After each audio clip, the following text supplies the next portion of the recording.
I'm Maggie.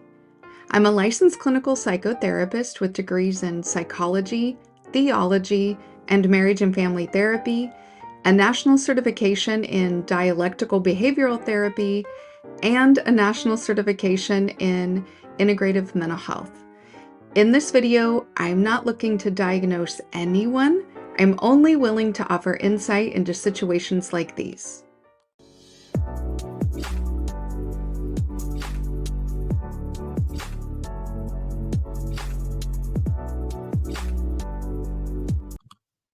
Hello, everybody. Welcome to Pivot Point Wednesday.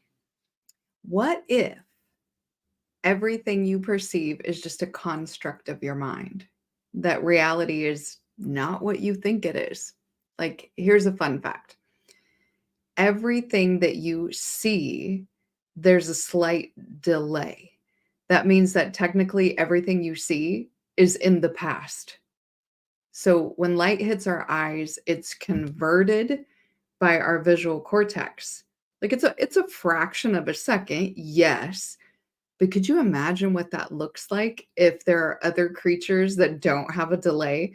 We're all just sort of looking at things and pausing. So, what if it's all a construct? We're going to talk about it. Tonight's going to be really interesting. And actually, on the let's get weird part, it gets weird. It gets weird. You know, we're talking about the Matrix. It's going to get weird, right? And then when we get into tinfoil hat, we're actually going to review a video about propaganda. And man, it's mind-blowing. So I hope everybody hangs in and is prepared for the weirdness. So let's say hi. Chef Mike says, greetings to everybody, and tonight's dinner is deconstructed chicken pot pie. Sounds good. My dinner tonight, our dinner tonight is going to be Peruvian spicy chicken with loaded rice and probably some pickled jalapenos and some creamy salsa verde. We're going spicy. It's going to be spicy tonight. It has to be spicy after all this. I got to bring myself down into the earth plane after all of this. Chef Mike also says, glass of Pinot Noir and Pivot Point Wednesday. Let's go. Beautiful. Adric in here with the hashtag PPW. Y'all put that places. That would be so cool to have that hashtag. Nina Williams in here saying hi, everyone, with the peace sign. My favorite auntie. Prince Mugo is here. Hey, let's go. Thank y'all for being here. Leon says, oh, yeah, it is Wednesday. Hi, Leon. Thanks for being here. Adrian says he wants to know from Chef Mike if he deconstructs chicken pot pie by eating it. Well, I mean, yeah, you do. You masticate, which is chewing. Snowman. Hey, Snowman checking in, batting 8th tonight. Sorry, couldn't help it. In between baseball games, I like baseball. I can talk baseball much better. I know how football works. Like I know the rules of the game. I know what's happening, but I like baseball. I can talk it. Adrian says, oh, and let's go. Don't forget that part. Hi, Cynical Optimist. He says, peace to Maggie in the chat. Oh my goodness. There's lots of chats. Chef Mike says, we do. Yes, you do, but we did it anyway, and it was good. Oh, lovely. We know. Snowwind says, peace to everybody. Adrian's got to say fair enough to Chef Mike. For sure. Chef Mike says pickled jalapenos are so good. They're going to be so good on that chicken. Yes. Peace to everybody. All right. Snowman, say hi to Jody for us. Maybe get her in here, right? Get her involved. All right. So let's talk about this weirdness. Our brains are constantly playing catch up with everything that we perceive. And then everything that we perceive is either a wave or a particle.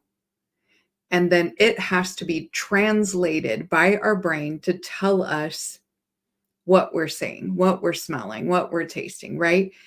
And there's always a delay, right? So we're constantly playing catch up. So, what else about reality might we be getting wrong? If there's a delay, we already know everything we perceive is in the past. We're never in the right now. Weird to think about, huh? So, today we're going to talk about the concept of reality as an illusion. Okay. Y'all know what an illusion is, right? So, I'm not talking about like a magic trick illusion, but the idea that what we consider to be real is just things we agree upon, right? We we look at something and we agree that that's what it is and that's what it's called through our language and our learning, right? So, if we accept the norms, we accept the language, we accept the rules, it becomes clear that when we start questioning it, we get some pretty profound insights just by questioning it, right? Okay, let me bring this up. Okay. First of all, why does it matter? To me, it matters because if reality is subjective, if it's each individual's uh, computations of the waves and the particles, and then it's filtered through everything else about them, then they have an individual consciousness. How do I know I agree with them, right? Where we say we agree on certain things, norms, rules, language, right? But how do I know I agree with them? I'm not in their head. I don't know what happens. So it kind of means you have the power to shape your own perception of everything. So to you can unlock being a little more authentic if you are shaping your own perceptions of reality and not filtering it through a whole bunch of stuff. It's a bit of a more real way of living. Hi, Indigo Flow. Thank you for being here. Okay, so where are my slides? They wanted to run away. Run away. I've got so many things up because we're going to do this video tonight. Yay. All right, so the challenge that a lot of people face, though, is figuring out what is real, right? Because what is real, right? What's real and what is an illusion of our everyday life? Like, what are the things that we're supposed to be questioning? You know, we are bombarded by media, by societal expectations of us, by laws and rules and regulations. And then we add on top of that our own inner dialogue, like our shadow, our biases, our thoughts, how we were indoctrinated and educated, you know, all of that. So this slide was kind of apropos because, you know, sometimes I see only what I want to see. Now what's actually happening. I mean, that may be true 100% of the time. So think about social media. Okay. What you see is never the full story, right? Like people always post Facebook. Facebook's terrible, but people post up like their family pictures and the kids are clean and they're smiling and they're sitting still and the dog looks happy and you know the parents, you know, and they're all just sort of playing in a field of wheat or sunflowers or whatever, right? Or they're by the beach with the beautiful sunset in the background and y'all know it's not like that. You try to go get family pictures done, it's horrible. The kids are running around, they keep getting dirty. Somebody spit somewhere. Somebody tried to eat something. The kids start fighting. You know, somebody forgot something that was supposed to be in the picture, and then somebody is wearing the wrong belt. And it's just, you know, for that one picture, it takes like an hour, 2 hours to get one decent picture out of the whole thing. So Social media is a great example about living ego forward and just showing exactly what you want people to think of you, but the behind the scenes and the reality of the situation is nowhere to be found. So, I want to talk about three different philosophical perspectives. You guys know that I like philosophy. So, I wanted to go more into philosophy than psychology, although I get into it because philosophers have been arguing what is reality and what is real, I don't know, for centuries, like forever since philosophy was created. That was one of the original questions that they asked. So it becomes important to look at what did the philosophers already figure out? So the first one is Plato's allegory of the cave. Okay. So this picture is kind of hard to see, especially if you're watching on your phone. But it's essentially all the people are at the very bottom of the cave, right? And so they can see the shadow people on the wall, right? And so they see these people doing these things, and that's reality to them. All they've ever seen is the shadows on the cave wall. And then there's another level up where people have these their sticks with little people on top, right? And there's a fire behind them.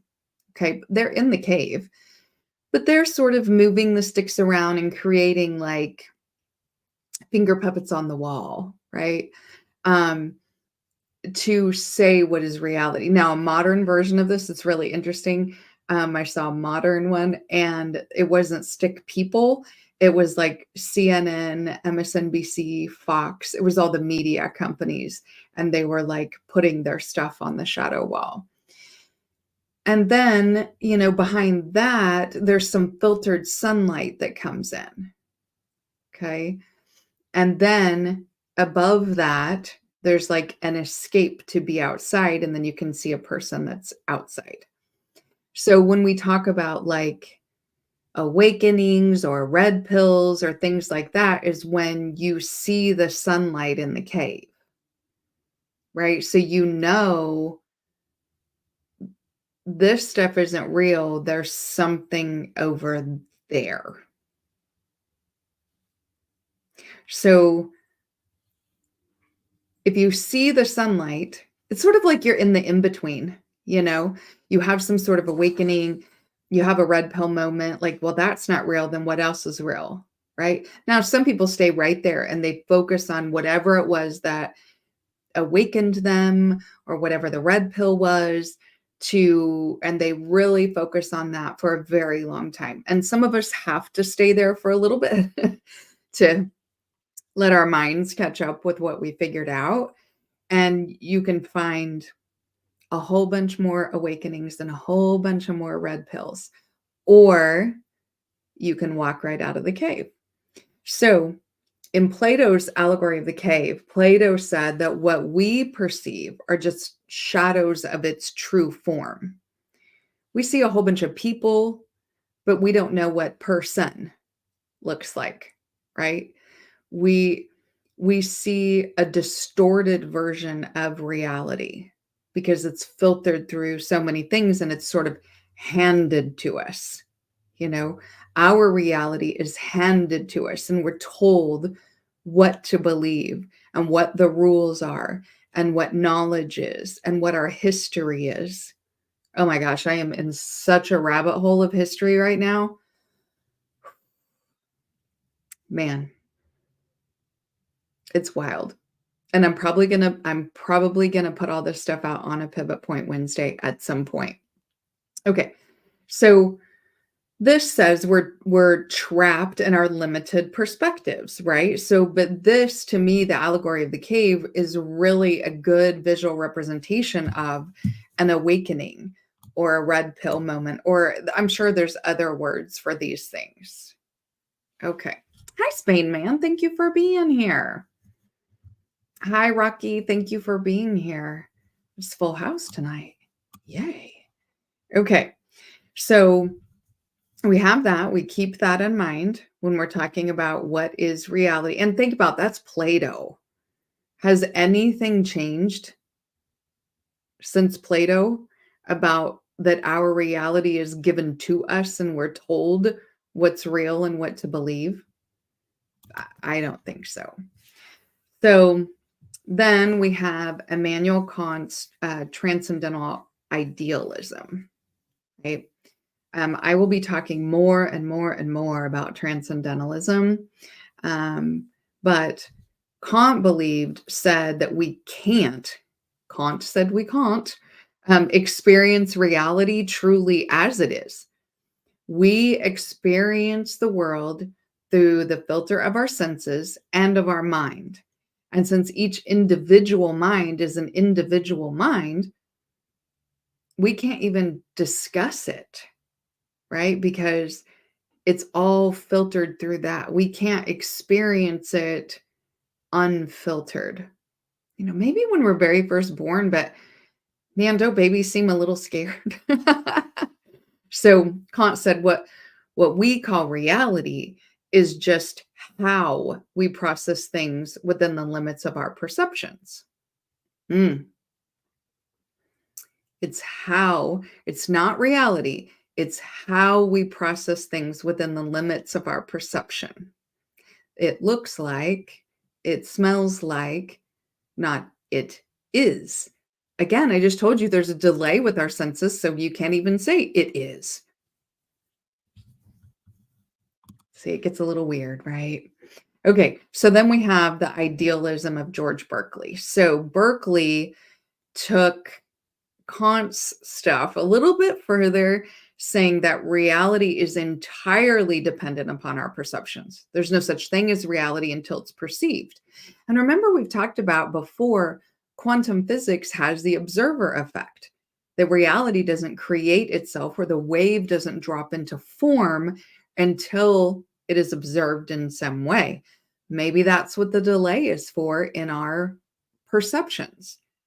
The delay is for the wave to drop into form so that we don't experience any delays in our reality. Berkeley said, to be is to be perceived. So he even said, you don't exist until somebody perceives you.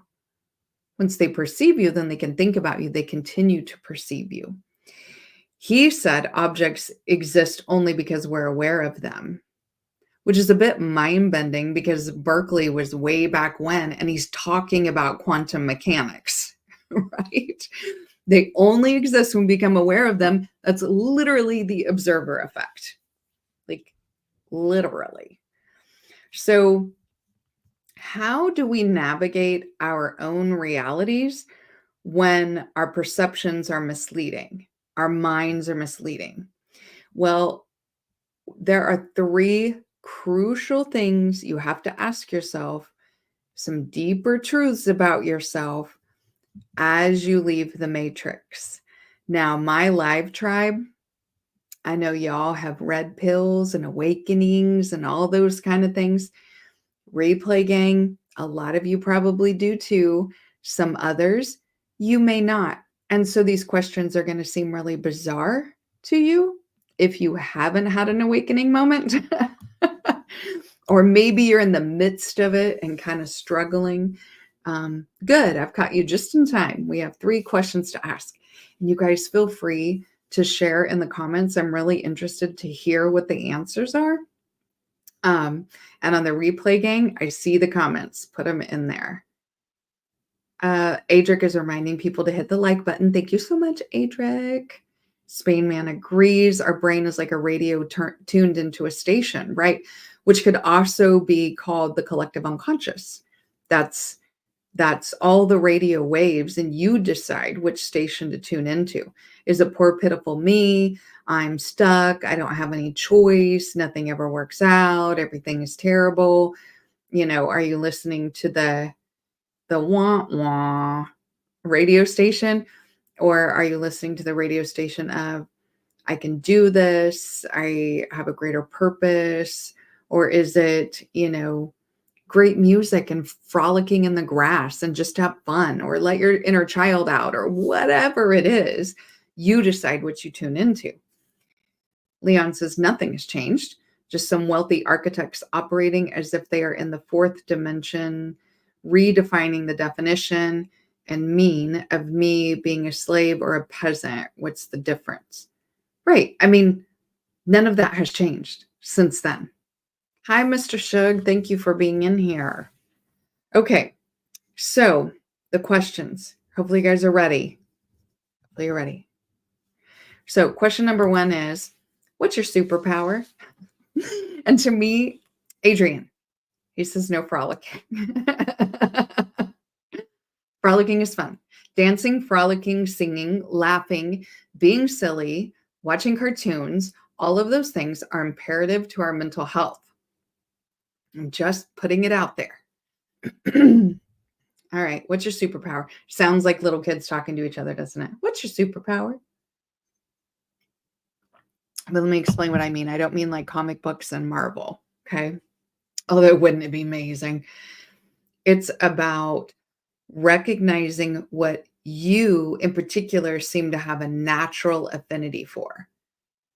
Like, it's not necessarily a skill you've developed or even the things that you're talented at. It's just you almost have instinct for that particular thing, or it just comes natural, or you just are cognizant of things that almost seem psychic, maybe, where you're just able to do it.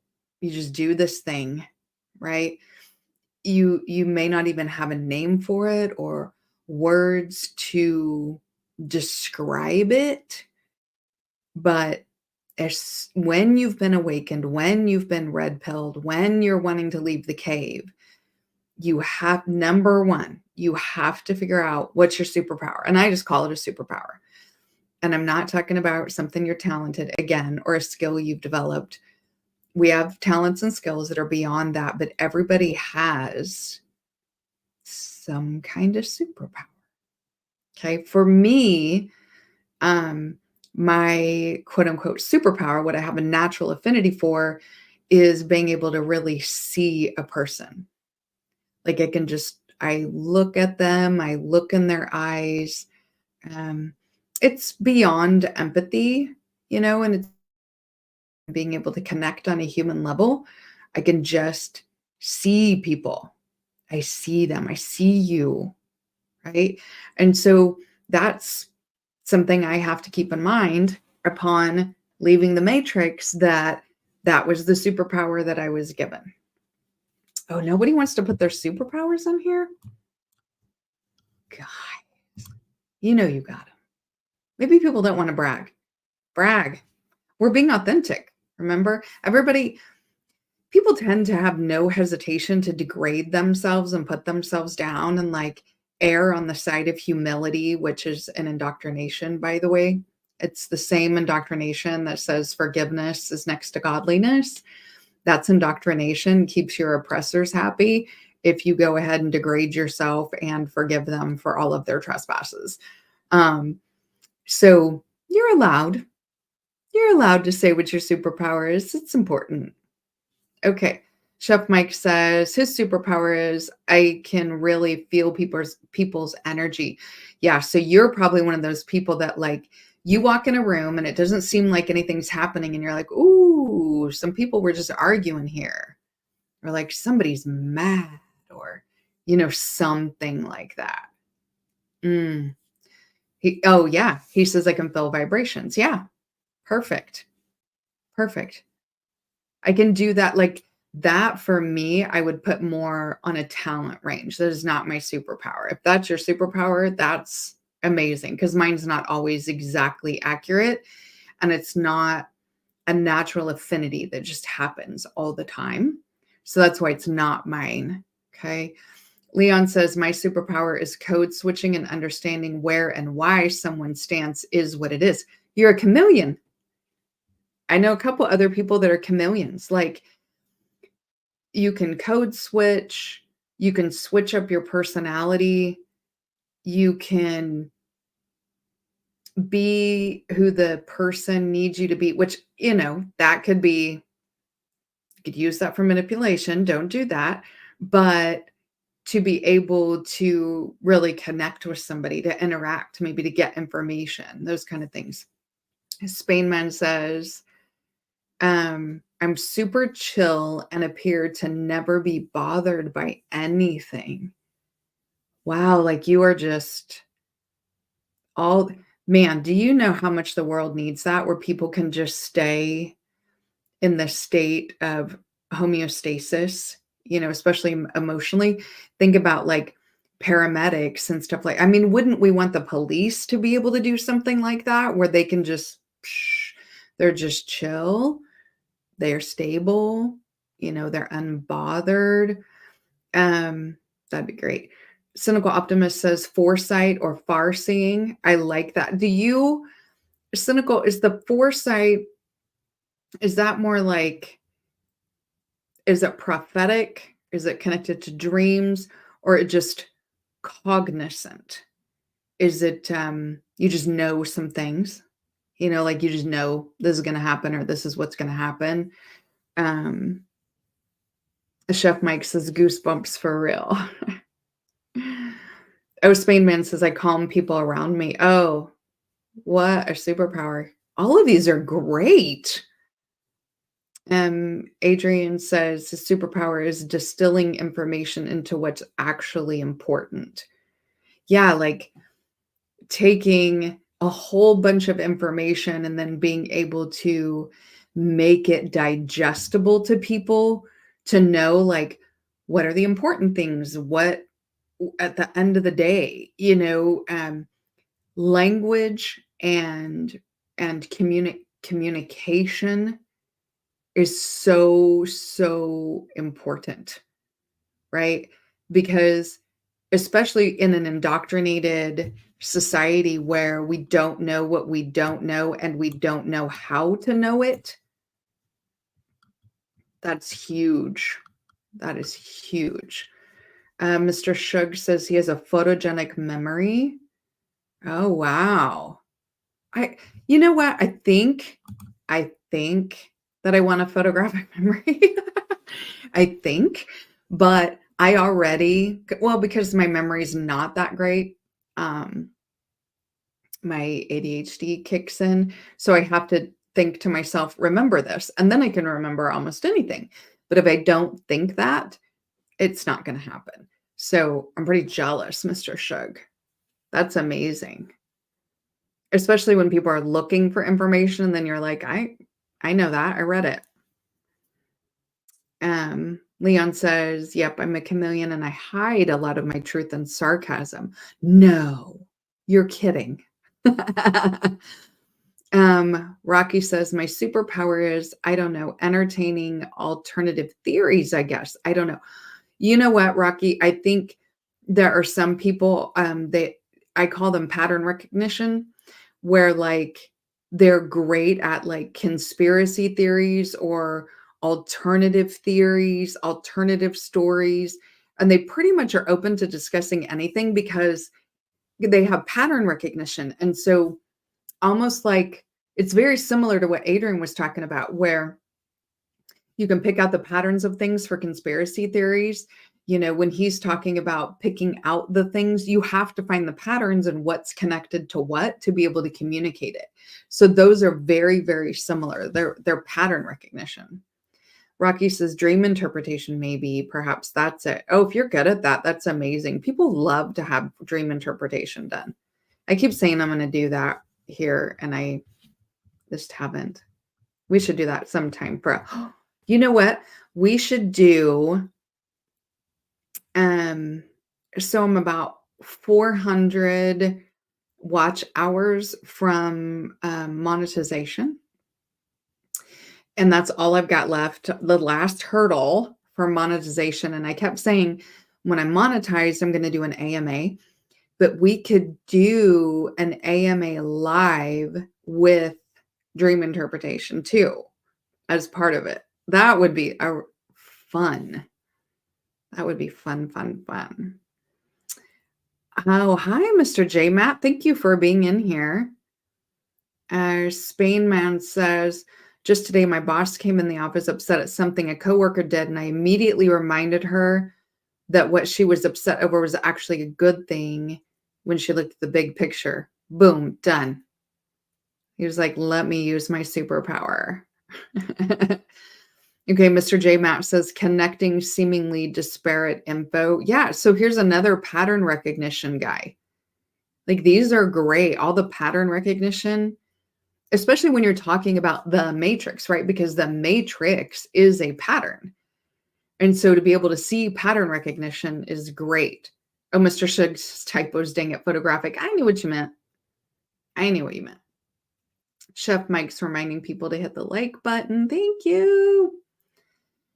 Cynical says both. I've had prophetic dreams that have been similar to deja vu. Oh, that's very cool. That's amazing. Hi, Cutting Up with the Joneses. Thank you for being here. His superpower is not getting emotionally invested in BS around me and observing. Very similar to Spain Man's. Just that homeostasis level. Love it. And Rocky's saying the same to Cynical about random access memory and recall. Oh, lucky. Again, I have to tell myself to remember things. So I have to clear my throat. 1 second. Excuse me. Okay. So that's number one important thing. What is your superpower? We're talking about to be able to, and as you're leaving the matrix, not just I've been red pilled, I'm having an awakening. If you use Plato's allegory, when that happens, you're standing in the sunbeam. Okay. So if you're in a cave and you see the sunbeam coming in, you don't know what the world looks like out there. You just know there's a sun out there and that everything's projected on the wall is not real, right? It's sort of like you're Neo and the red pill or the awakening flushes you through that pipe. If you guys know that movie, if you remember that movie, you're flushed like a toilet flushing out of the matrix, and then you hit the ground with a thud, right? Or you're in the pipe, right? Neo doesn't know anything when he's flushed, right? So what's the first thing he tries to figure out though? Think about it, right? So what's your superpower? That's number one. The next one is, what are your skills and talents? Okay. What are your general talents and skills? If you think about it this way, these are the tools and the gifts and the things that you as an individual person were given to navigate this plane of existence, this reality, this matrix. This is your tool belt. So like your superpower may be more like a sword. It may be like your primary weapon or your primary tool. Your general talents and skills are like your tool belt, the other things in your bag while you're working through this journey. Okay. So question number 2 is, what are your general talents and skills? Okay. Spain Man says, also compared to others, I'd say that having the foresight to question everything at a young age even is a superpower. Oh my gosh, that was me. But that was sort of how my family was too. Very intellectually focused, but also, my grandfather, my grandmother, auntie, all very knowledgeable and skilled about metaphysics. And so being taught metaphysics was a lot. And it does make you question everything. Mr. J. Matt says music and touch. Love that. Okay. General talents and skills. And you guys can put them in the chat too if you know some general talents and skills you have. So these are the tools, right? And maybe, so if you think about the difference between a talent and a skill, a talent is something that you're just good at. There are some people are just talented at singing or talented at art. It's just something you are innately good at. It's not necessarily your superpower, but it's something you're just good at it, right? A skill is something you develop over time. So, what are your general talents and skills? Okay? These are the tools. A combination of your superpower and your talents and skills starts to help you to see where your place is, where your space is, why you were given these things, right? So we define our why based on what are our tools and our weapons. Then we can start to see like what's the thing? Why am I here? Again, you guys know me. It's all about living authentically, right? Balance and authenticity. Those are the two primary important things, whether you look at quantum physics, whether you look at science, whether you look at philosophy, psychology, um, all of those things, balance and authenticity, even spirituality, balance and authenticity are the two most primary things. Unless we're talking about indoctrination, then they don't want balance or authenticity, which tells me it's important. If that's the first thing indoctrination tries to get rid of. Okay. Let's see. Rocky says drawing and guitar. So okay. So we have another music person. That's cool. Chef Mike says G, T, and S. I don't know what that means. Public speaking and singing. Another musical person. You can gather a crowd big or small enough to. Oh, you can't gather a crowd big or small enough to intimidate me. Candor is another skill that I've developed. Yeah. And I prefer candor to blunt. Much prefer candor to blunt. Blunt tends to people are rude. They're being rude and then they're like, you just don't like when I'm honest. Nobody likes an a-hole. Well, unless somebody's being an a-hole and then they deserve to be treated like an a-hole, I suppose. Chef Mike says function denotes purpose. Exactly. Exactly. I love that. That's exactly it. That's what we're going for, right? So we need to know our weapons. We need to know our tools. Then we know what the purpose is, right? Cynical says, I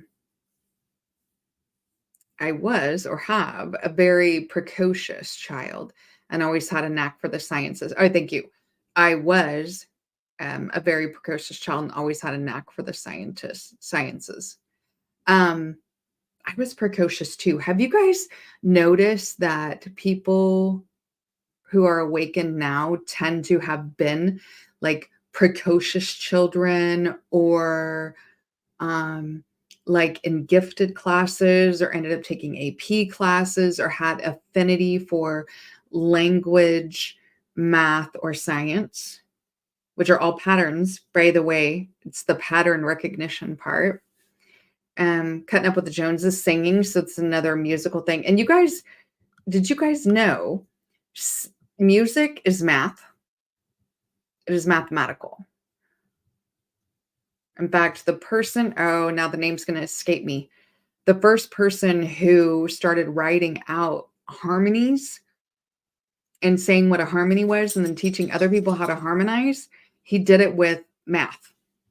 Is wave function math. Isn't that interesting? Okay. Chef Mike says blunt is rude. Yes. Mr. J. Matt, picking up on sounds is a talent. Singing and language learning is a skill. I like it. Leon says, my talent is always being top 5 in whatever I'm doing. I make the person who is number 1 work harder. I can be number 1, but I turn the environment toxic. Most people have no choice but to pick me on the team. I dig it. You know what I mean? And it's self-awareness that says, I shouldn't be number 1, but I'll make number 1 better. Hi, West Coast African. Thank you for being here. They say perceiving shadow archetypes and intuitive humor to diffuse situations. I like that. I say a lot of times a lot of what helps me to be able to see people, like see them as who they truly are, is because I see their inner child. My inner child sees their inner child. And to be around people, I need our inner children to play nice together. So if your inner child's trying to beat up my inner child, I don't like it. Yeah, music is math. Yep. Yep. And it's all patterns, right? Big Mo, thank you for being in here. So science minded, awakened spiritually, botany. Oh, medicinal plants. I dig that. I was just talking to somebody about essential oils. Warrior spirit from martial arts, dig it. Cynical says writing and storytelling. Indigo, I was one of those gifted and talented kids, learned multiple languages and multiple musical instruments. So cool. Chef Mike says John Coltrane's Giant Steps epitomizes music as math. Oh, yeah, I can see that. Hi, Artisan. Thank you for being here. He says peace. Pythagoras. Thank you, Mr. J. Matt. Pythagoras. Love, love, love. Okay, so now that you know, we're seeing a lot of pattern recognition here, right? Like some people's superpower is very connected to all their talents and skills. And it's very pattern related. It's very wave related, right? Like music creates waves, right? So that's important. Someday we will look up I'll present some theories, probably in a get weird section, about these mathematical theories that those big blocks for the pyramids that are all over the world were actually moved through sound because of waveform. So that's why they had those big giant horns. Have you guys seen those on like hieroglyphs and stuff? So we'll talk about that. Indigo Flow says I was also spelling bee champ all through middle school. I remember you saying that on Toya's live, and it seemed like there was a bunch of us that were spelling bee champs. Isn't that interesting? So communication and language again. So to get towards meaning, right? Like that's why we've looked. What did you say, Chef Mike? See what I say about memory? Function denotes purpose. Thank you. I knew I would remember. All right. So the third question is then, what is your purpose? What is your purpose? Or what is your meaning? Right? Now, a purpose means you're supposed to do something. A meaning means that you are a something. Now, for some people, they're supposed to be here. Their presence is the meaning, right? Maybe they're a supportive player. Maybe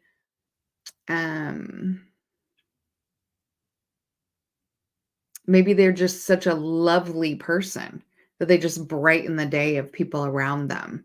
Their meaning is very, very important, right? So what gives your life purpose?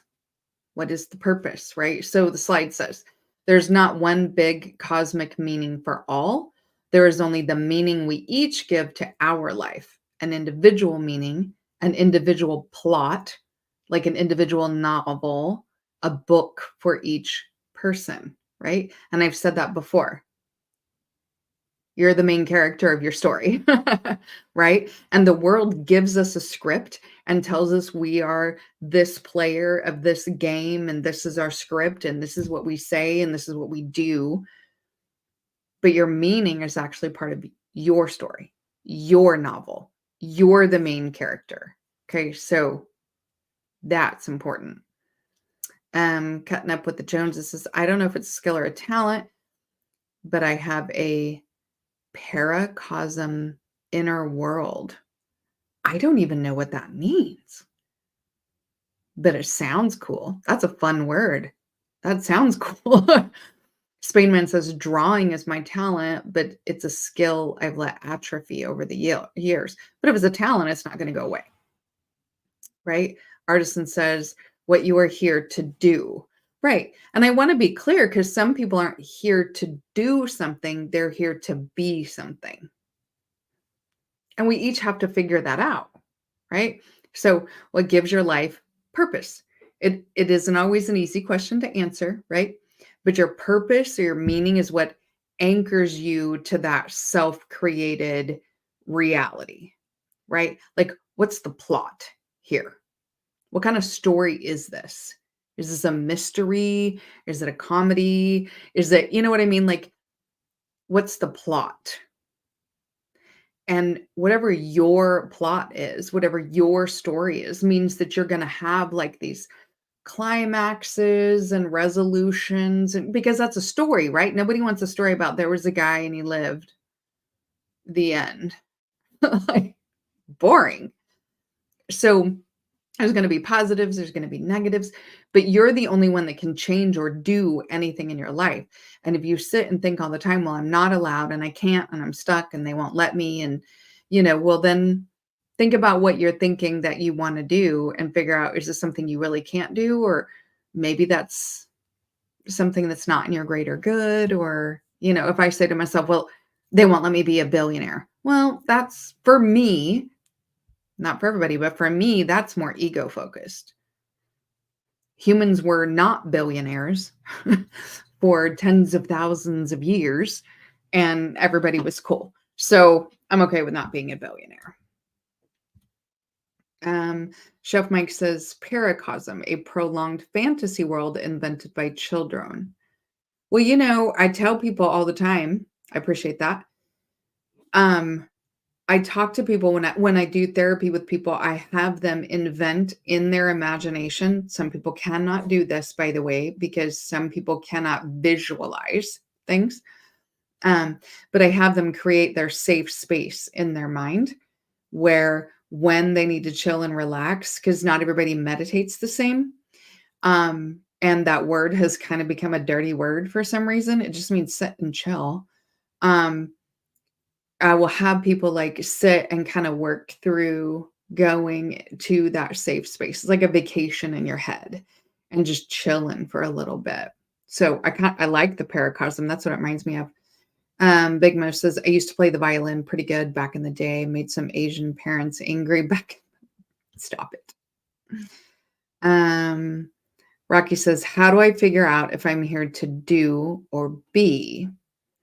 I think, really dig into those first two questions, and be able to answer those questions confidently and without degrading yourself. If you can't answer them confidently or without degrading yourself, then you've got some probably some shadow work stuff to do, and maybe some previous life trauma that, because trauma is inflicting itself on all of us, all seems like, some to a greater extent. So, the meaning or the purpose will come.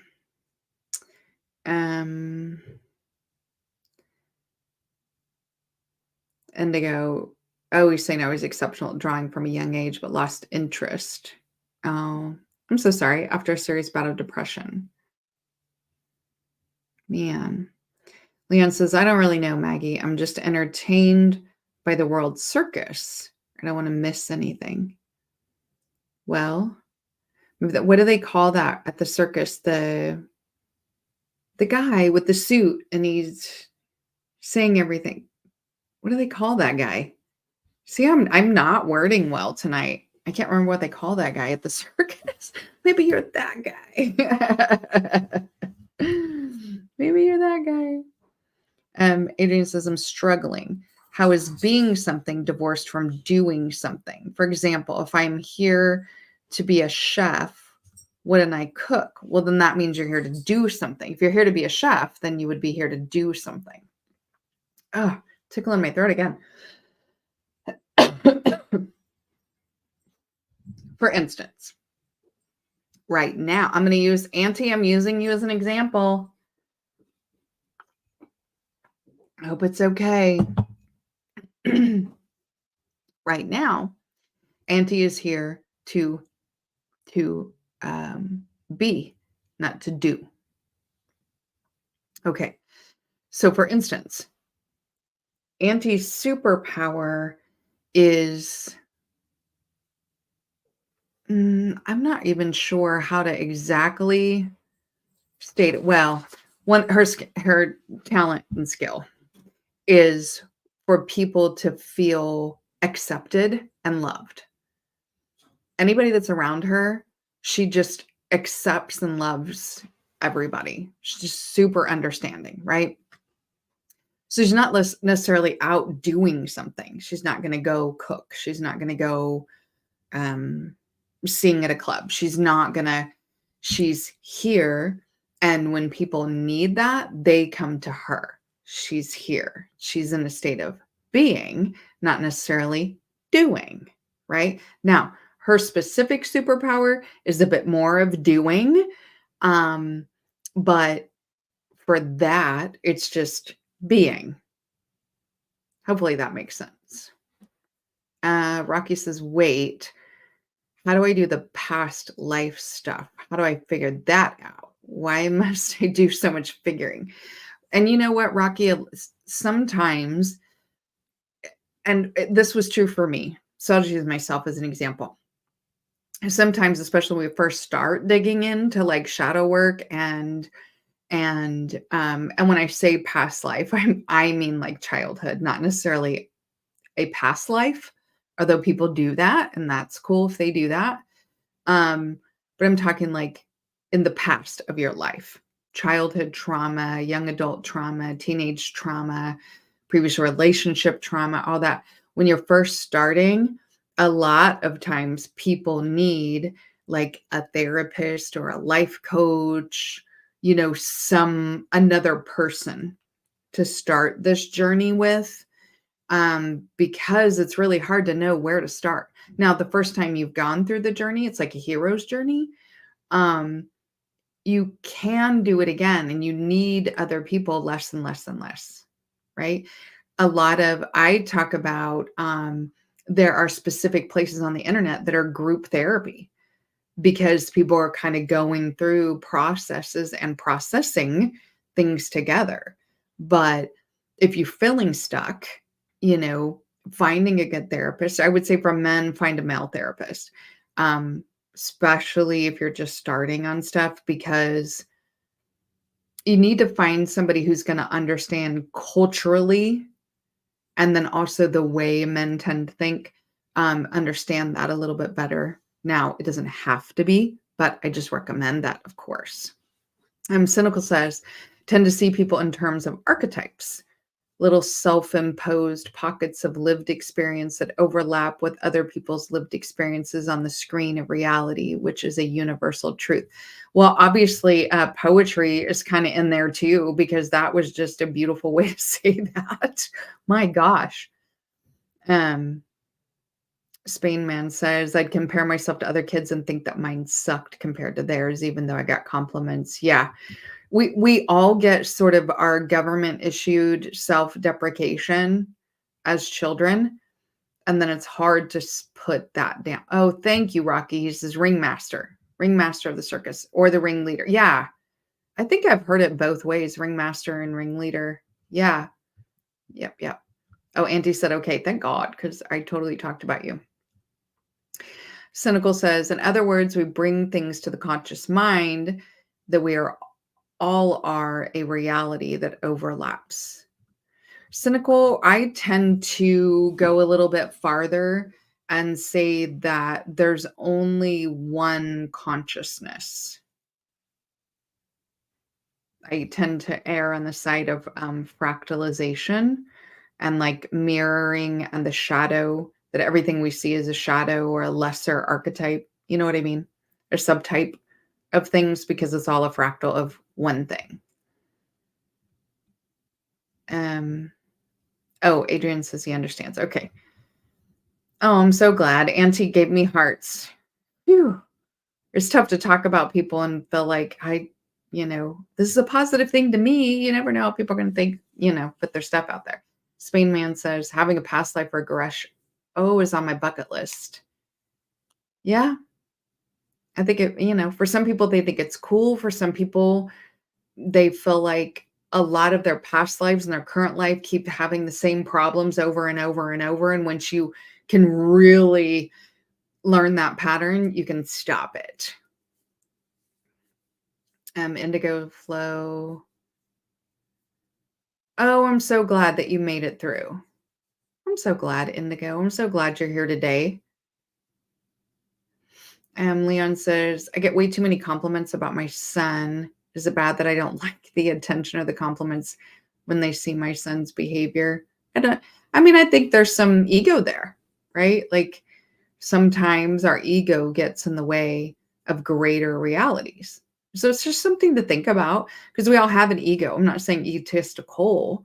We all have an ego, right? And balance is the goal. So we got to have some ego and because it has to offset our shadow. And so just some more balancing. I would never say that's bad. Anything it's just balance. Cynical says macro and micro fractals. Yes.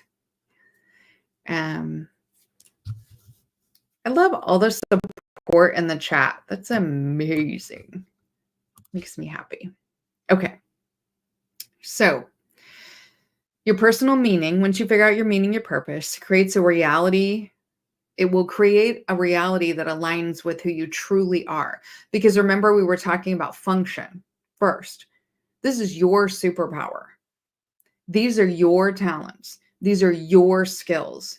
And we're going to divine the meaning out of that. And then when you live in your meaning or you live in your purpose, what better way, what other way can you be authentic, right? Because you're creating everything out of what is uniquely you. It's not what other people expect. It's not how other people perceive you. We're literally setting it up based on your superpower, your talents, your skills, your meaning, your purpose. Literally has nothing to do with other people. That's how you break free of the illusions, right? Because the illusions are put upon, they are put upon us. Okay. So we can be authentic. Living authentically is living outside of the purview of the matrix. I don't know why my throat keeps getting scratchy. Man. I need a cough drop here in a minute. All right. Living in your purpose may be one of the hardest things to do because you may have to hurt or lose people along the way. Think about it. If you start living in your purpose based on what you find meaning in, and you're not living up to how other people perceive you, you're not living up to societal expectations, you're not doing what people want of you, not everybody's going to hang. And you may really like some people and they're just going to be like, nah, unless you can be this way, I don't want it. And you have to be able to walk away. That's hard. Man, it's hard. Cutting Up with the Joneses says, I get bothered when I think people are making my kids perform for them. I get that. Leon says, I talked to BGS about it. There's something I don't like about the such a good dad line from women. It's kind of cringy. Yeah. I tend to, when people say, you're such a great mom, you're such a good mom, instead of that self-deprecating, blah, blah, blah, I put it all back on them. Like, maybe they're good people because of me, and maybe they're good people in spite of me. Probably it's both.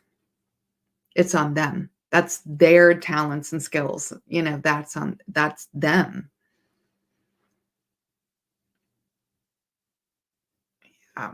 Okay. So let's sum it up because we want to get into the weird, right? We've already been in here for an hour and we really want to get into it. So to sum it all up, reality is not as solid as what we think it is, right? It's shaped by perceptions, which means it's crucial to question what you see, what you feel, what you think, and then asking yourself, what's your superpower? What's your talents and skills? What's your purpose and meaning? You uncover your reality to be more authentic. And then life is more meaningful, when you're living in your meaning and your purpose and not for what other people think of you or expect of you or want of you. Okay. The more you question your reality, the more you have power to shape it. So go ahead and live your own reality. All right. Everybody ready to get weird?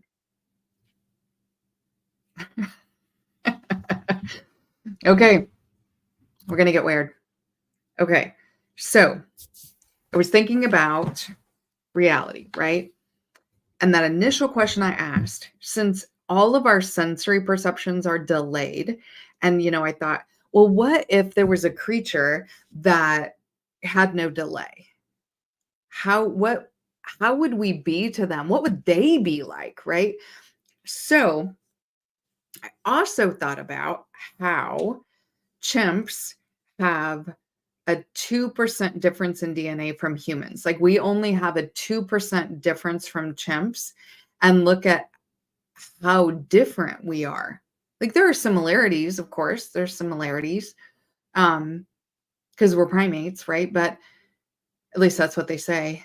But there's only a 2% difference, right? From chimps or bonobos. Okay. So then I was like, what would reality be like to somebody who is 2% more advanced than us? Now, that would take me a super long time to research. So I had a conversation with AI. Now, my particular AI that I have, my account, um, I've done some things to it so we can have some pretty deep conversations. Um, and it will also curse and tell me limericks, which is phenomenal. So this isn't a basic like Siri or Alexa, um, or some of the more simpler things. We deep dove. It's a deep dive. So I'm going to share you guys the conversation that I had about reality. Okay. So, I mean, similarities, right? But 2 arms, 2 legs, mouth, eyes, nose, ears, primates. You know what I mean? But there's a 2% difference. All right. So I asked AI at the end of this conversation to create an image of what this human creature that is 2% more advanced than us, so 4% from a chimp, what it would look like. Here's the image it gave me. Leon, you are so close talking about Scarlett Johansson movie Lucy, which I liked that movie. All right, so these are the questions I asked to AI. Okay, so I set the premise, right? Talked about chimps, talked about DNA, talked about development, but did all that, put all the premises in. Then I asked, okay, if this human had 2% more cognitive abilities, what would it be like? Oh, vision. Yeah, vision from Marvel. And that creature does kind of look like vision, right? So just you guys remember, this is just 2%, just 2%. Oh, Adrian says, yeah, the movie Limitless. Yeah. This is the thing that blows my mind about Let's Get Weird. This is just 2%. It's not much. It's just 2%. So 2% more cognitive abilities. It said that computation, problem solving, and multitasking would create no feelings of overwhelm. That all computation, problem solving, and multitasking would seem like it is done at the toddler levels. Now think about our computations. Like we are computing quantum mechanics, and think about what kind of education, talent, skills, superpowers, and abilities somebody has to have, and education on top of that to be able to calculate at that level. And just 2% means that 2-year-olds can do it. This is just 2%. Okay. The recall and memory would be almost instantaneous. Language would be more complex with nonverbal being profound. So body language and would use senses to communicate. What are you going to create a smell?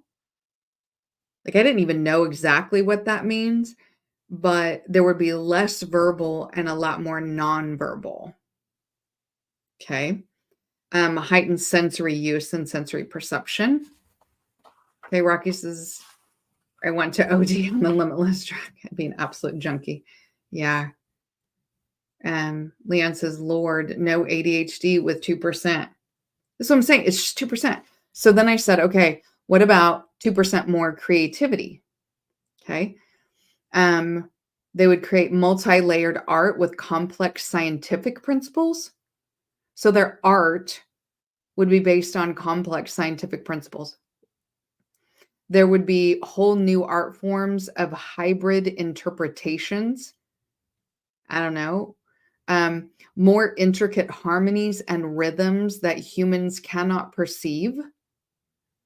So they would be creating waveforms that are perceived on a different level for music. I want to hear it. You know what I mean? Like, let's make it. Because already music has waveforms that will change your emotional state. Can't imagine. Synesthetic compositions, so sound, color, and texture, all in one art form. Literature would be deeper, longer, with more expansive themes. There would be expanded aesthetics, expanded philosophy and spirituality with intricate understandings of existence, morality, consciousness, and the universe beyond human understanding. Again, this is 2%. Just 2. All right. So then I said technological development. This was one, I was kind of afraid to ask, but I'm going to ask. Technological development, right? Like just 2%. Okay. It would create a super intelligent AI that can learn, reason, and adapt and may have emotions. So what they're saying is it's going to take a human that has 2% more technological development to be able to create the super intelligent AI with emotions. Okay. Quantum computing would solve complex problems. Like this was what they said. Like, what is the universe in a matter of seconds? Simulating molecular medicines and drugs, quantum communications. And this is what it wrote down. Oh, I'm sorry. I thought those were V's. This is like the World Wide Web, but using quantum entanglement as an internet. Quantum entanglement, which has location theory. This gets into teleportation. Okay. Genetic engineering will erase disease. Again, just 2%. Fusion energy to get rid of nuclear energy. Quantum batteries and superconductors for renewable energy. Interstellar space travel. Fully immersive virtual and augmented reality. Space colonization, which I put UG beside because more colonization. I thought morality was going to be better. Brain and computer interfaces, environmental restoration technologies like geoengineering to reverse climate change, and bioengineered ecosystems to restore or regenerate damaged ecosystems. As an example, bacteria that eats oil for oil spills. Okay. Quantum communications through entanglement. That's what I'm talking about, bilocations. And telepathic networks with brain-computer interfaces and some type of synthetic life forms. 2%. So I said, okay, well, what about 2% more conscious awareness? Like, let's get weird. If we're going to get weird, let's get weird. So, of course, heightened self-awareness, deeper introspection, expanded emotional awareness. It was kind of basic answers. Heightened emotional sensitivity, enhanced empathy, unified collective consciousness, like everybody being plugged into a unified collective consciousness, kind of, tuned into that radio station. um, more profound states of consciousness.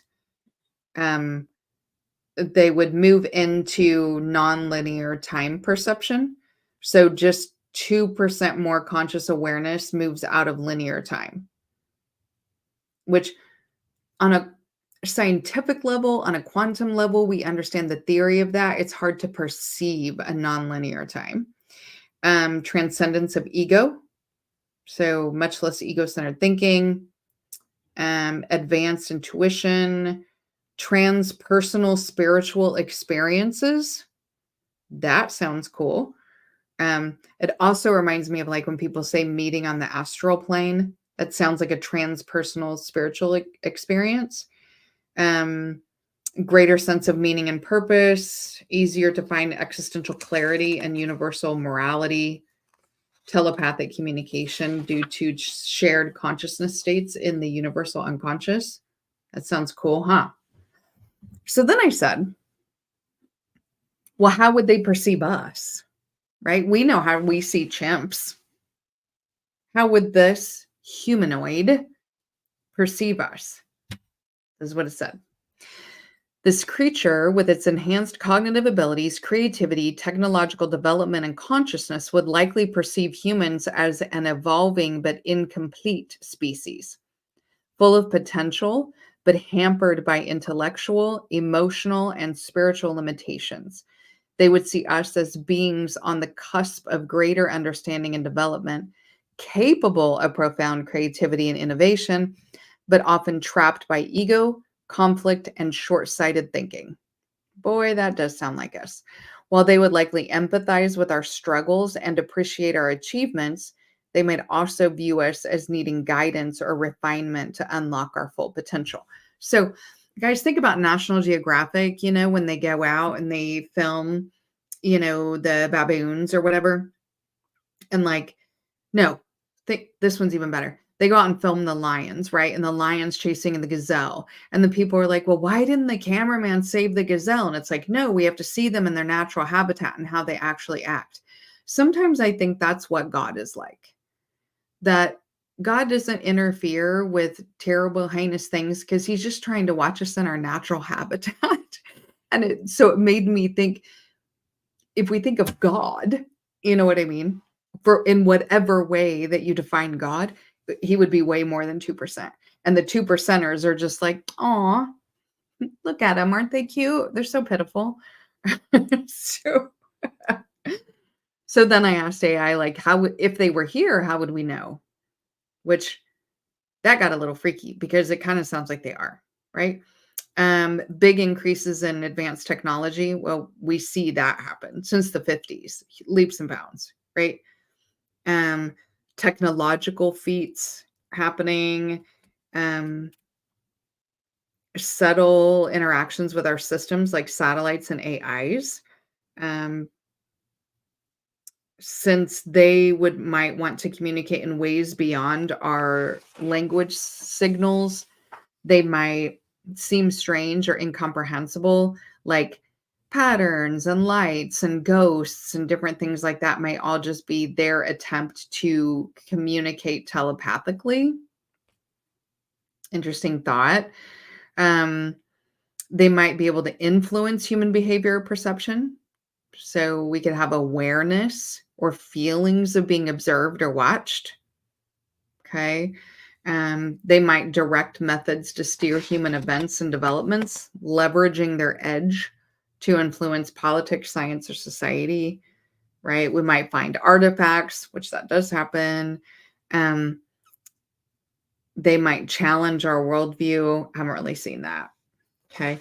But those were all interesting things. In conclusion, what AI said was, while their enhancement may not be so drastic that they instantly overwhelm human senses or technologies, their influence could manifest in subtle, gradual ways that require us to sharpen our perceptions, understanding, and scientific inquiry to detect.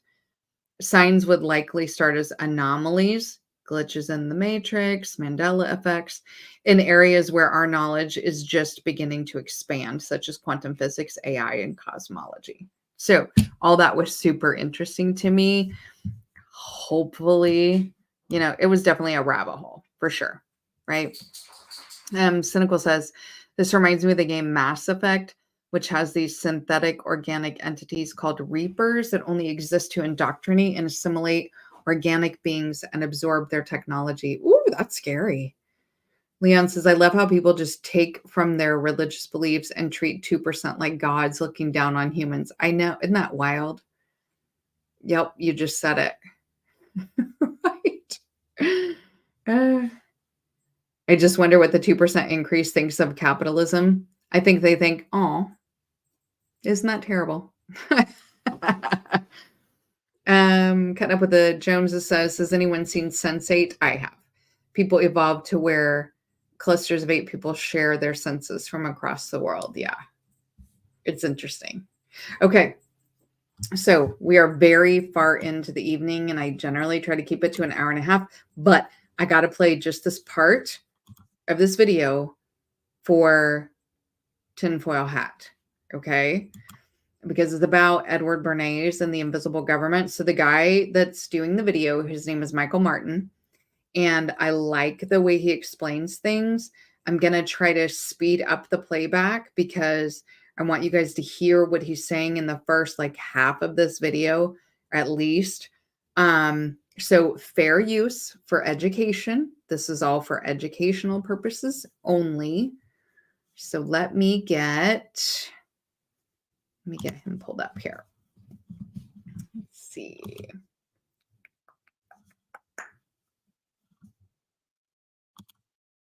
Nope, that's not it.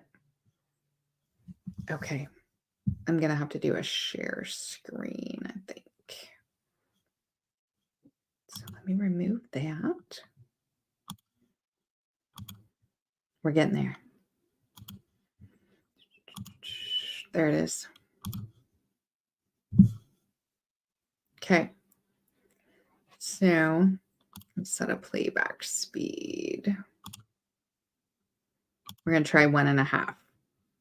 Hopefully that's not too fast. Okay. The conscious and intelligent manipulation of the organized habits and opinions of the masses is an important element in democratic society. Those who manipulate this unseen mechanism of society constitute an invisible government, which is the true ruling power of our country. How you doing, friends? Back here at Sophiology Central. What I just read for you are the opening 2 sentences from Edward Bernays' book, Propaganda. Published, by the way, in 1928, so almost 100 years ago. Let me read those 2 sentences again. The conscious and intelligent manipulation of the organized habits and opinions of the masses is an important element in democratic society. Those who manipulate this unseen mechanism of society constitute an invisible government, which is the true ruling power of our country. I mean, that's pretty stunning, right? So I was asked several years ago to teach a course on writing or rhetoric or something. I had no idea what it was, so I made the course up, and I'm sure I got in trouble for it. And this is one of the books I decided to use because I thought young people in our society should know about how propaganda works. I mean, we always talk about propaganda, and we always think it's the other guy, right? The other guy, he's susceptible to propaganda, not me. Well, let me just read a few passages from this amazing. No, Edward Bernays, if you don't know, I should, before I read these passages, was the nephew of Sigmund Freud, and he was the first person to use psychological theory in marketing products, but also in marketing politicians. And he thought that the most important role that propaganda, and he later changed that to public relations after the Nazis did a little bit on made propaganda a bad word. And you can watch this in a docu-series by Adam Curtis called Century of the Self-Effect, which I think is from almost 20 years ago, if not more. It's worth watching, and you can find it free on the internet for sure. But let me read a few passages from here just so you can see what I'm talking about, because it's kind of stunning. Here's one. This is the next page. In theory, every citizen makes up his mind on public questions and matters of private conduct. In practice, if all men had to study for themselves the abstruse economic, political, and ethical data involved in every question, they would find it impossible to come to a conclusion without anything. Right? We have voluntarily agreed to let an invisible government sift the data and high spot The outstanding issues that our field of choice shall be narrowed to practical proportions. Right? Right? And he says, a little bit later, he says, to achieve this, society has consented to permit free competition to be organized by leadership and propaganda. When I used this book for a course, the students were blown away because they were actually, I think I first did this probably 2022. Maybe. Now, we talked about how reality is agreement, right? And he just said the propaganda works because we give consent. And in case you guys missed it, he was saying that propaganda and manipulation is imperative to a democratic society. So for democracy to work, the people have to be propagandized and manipulated in a democracy. It sounds counterintuitive, but hopefully you're getting what he's saying, right? Like, because you have to have capitulation, right? Or it's anarchy. So for it to be a democracy, you have to create propaganda and illusion of choice. Okay. I'm gonna play a little bit more. Maybe earlier 2021. And they were like, Professor Martin, this is exactly what's happening right now. I'm like, yeah, no kidding. And it's been going on for a long time. This is the engineering of consent. This is 1928. Now think about 1928. What was available to us in 1928 as far as media goes? Newspapers, magazines, billboards. Movies just started, they were still silent. The radio was very young. So, but those were things. Now, it was long before the internet, right? Which the internet, I think, became an enormous tool for the engineering of consent, and we see that all the time. And we saw that especially as people's opinions, which turned out to be right, were squelched in the interest of being safe, which is also propaganda. So it's kind of stunning when you think about what we let ourselves be submitted to. Let me find another couple of choice quotes. Here's a good one. Now, a lot of people think literacy is a good thing, and you would think that an English professor would think literacy is a good thing. Well, here's the thing, boys and girls. Just put it this way. It's a two-edged sword, right? And we'll talk about this in a little bit, but probably the most susceptible group to certain kinds of propaganda is actually the professoriate. I've seen. I've been in academia, or I was in academia for 25 years, and God, I hate it for a reason. And the reason I hate it is because I saw far less critical thinking in academia, institutions that pride themselves on critical thinking, than I have seen in the working class people, out here in the country where I live. So one of my friends is a logger, another, mechanics. A lot of farmers I know, they all have much more common sense and much more useful critical thinking skills than just about any professor I've met. With very few exceptions in the professoriate. I hate to say it, but it's true. So I'm going to read this little snippet for you. This just flew by me on social media, actually from a school where I used to teach. In fact, where I taught that course. And this was posted on the wall, like in the hallway or whatever. There's probably a bunch of them. I'm going to read this. This will blow your mind. Adrian College in Adrian, Michigan. Critical thinking is defined as a set of strategies by which students explicitly employ the principles and standards of thinking and intentionally use these principles and strategies in assessing and improving the quality and depth of their thinking. Okay, that's so far so good. But here's the next part. This is the kicker. They improving the quality and depth of their thinking within the context of sociology, criminal justice, and human services, to which any rational person can only respond, what the absolute fuck? So there's no critical thinking going on in college campuses. And if you follow me on social media, or even I think on my Substack on the Druid Stairs Back, I often comment about that. Okay. So this is why people say when they go to college that all universities are very liberally focused. It's because they wait till college to teach you some critical thinking skills, and then it's all in liberal arts. That's where the critical thinking skills are taught, not in philosophy, not in cosmology, not in mathematics. All those are still very rules and agreed upon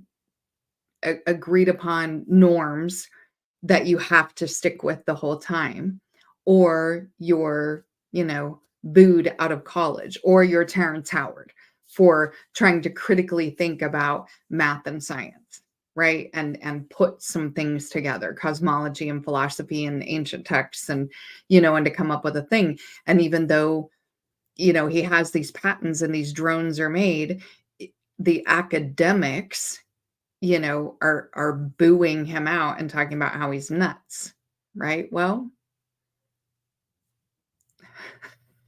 he has the things. You know what I'm saying? So I wanted to play some of this. I did. Leon said he needs the link, so I put the link in the chat. I highly recommend you guys go and watch that entire video about the nature of reality in that way. Because when we talk about, a lot of us will be like, yeah, there's indoctrination.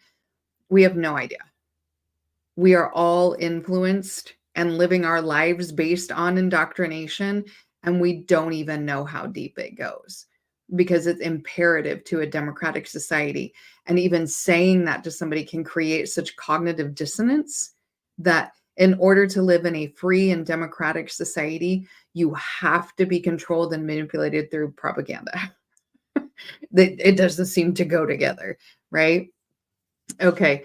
Hi, I'm listening. Thank you for being there.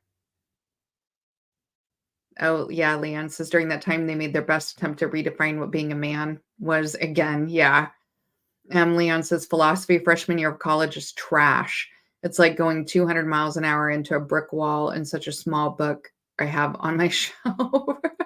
Indigo says we're all indoctrinated about something. Yeah, and most things. Most things. It's interesting. It's most things. And it's funny because the things that you've woken up to, you will see in other people who will say that they're awakened or whatever. But that's why I say, again, back to Plato's, when you see the ray of sunlight, like, and you stand in the sunlight, and that's your awakening moment or your red pill, there are many, many, many, many awakenings, many red pills to get you up the steps and out of the cave. It's not one. It's not, there's just the first, right? And then it's a process of unpeeling it and unpeeling. That's what pivot point is for, because in math, a pivot point removes extraneous things out of a matrix, right? A mathematical matrix. That's why we talk about pivot point, because we're trying to remove all these things. We're trying to awaken and red pill in vivo by getting rid of all the extraneous stuff. Leon says the Norton Introduction to Philosophy, the red book, just grabbed it. Dig it. Yeah. Okay. So thank you all for hanging in tonight. I say it all the time, but my live tribe is the best. You guys are the best to have these conversations with. Because you are always down, you're in it, you know what I'm talking about. You add to it, you teach me things in real time. It's amazing. It's amazing. You guys are great. Appreciate you so much. Coming up this coming Sunday is the philosophy of absurdism. And I think the title is something like the philosophy for people who are tired of self-help. Absurdism is great. I think you guys will really, really, really enjoy learning about the philosophy of absurdism. It kind of fits with Stoicism a bit. I kind of like that it does that. So we're going to do that this Sunday. Next Wednesday for Pivot Point is going to be why hurting people's feelings is good for you. So we're going to talk about that. And then the following Sunday is going to be positive affirmations that men crave. So I think that's an important one too, because we just don't seem to care so much about whether men feel okay. And so we're going to talk about that quite a bit. Auntie in here with the hearts. Thank you so much. Leon says, I sent the pictures to your Patreon. Oh, okay. I will look at that. And that Adrix says, we the best. Yes, you all are. I appreciate you guys so much. All right. Everybody have a good rest of your Wednesday. Go back and watch that video if you want to. You could also kind of see, if you were looking, that there was another video pulled up from Ram Dass, the plan for liberation. That's a good one to watch too. Chef Mike says, thanks for the conversation tonight. Peace, everyone, and be well. Prayers and thoughts go out to all the people of Florida. Yes. And the areas affected by Milton. Peace to you, Adric, as well. All right, guys, I'm going to show you a picture of my dog.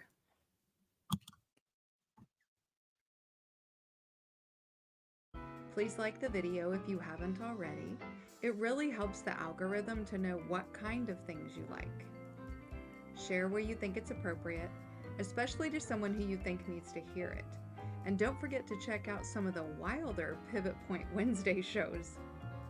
And last, don't forget to subscribe if you haven't already, especially if you want to break down complex concepts that make the esoteric not so teric, helping you on your journey to become your most authentic self.